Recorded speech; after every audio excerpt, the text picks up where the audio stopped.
குமரன் மட்டும்தான் கொடியை பிடிச்சாரா? ஆங்கிலேயர்களை எதிர்த்து இந்த நாட்டின் சுதந்திர பற்றை மக்கள் மத்தியில் ஊட்டுவதற்காக வேண்டி கொடியை பிடித்தவர்கள் மொத்தம் 8 பேர். மீதமுள்ள 7 நபர்கள் யார் தெரியுமா? அப்துல் லத்தீப், ஷேக் பாபா சாஹிப், அக்பர் அலி, வாவு சாஹிப், அப்துல் ரஹீம், மைதீன், இன்னொரு அப்துல் லத்தீப். மொத்தம் 8 நபர்கள் ஆங்கிலேயர்களுக்கு எதிர்ப்பு தெரிவிக்கின்ற விதமாக எங்களுடைய இந்த நாட்டை விட்டு நீ ஓடிச்சல் என்று உரத்து சொல்லக்கூடிய விதத்திலே கொடியை பிடித்திருக்கின்ற பொழுது கொடி காத்த குமரன் என்று சொல்லி 8 நபர்களில் ஒருவரின் பெயரை மாத்திரம் குறிப்பிடுகிறீர்களே, மீதமுள்ள 7 நபர்களின் பெயரை வரலாற்றிலிருந்து ஒதுக்கி வைத்து விட்டீர்களே. ஏன் அந்த 7 பேர் என்ன தப்பு பண்ணாங்க?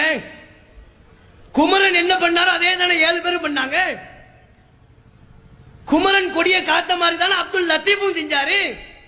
வாவு சாஹிப் அதைத்தானே பண்ணாரு. ஏன் அவர்களின் பெயர் மக்கள் மன்றத்தில் போய் சேரவில்லை? அவர்கள் முஸ்லிம்கள் இந்த நாட்டுக்கு எதுவுமே பண்ணலன்னு காட்டணும்.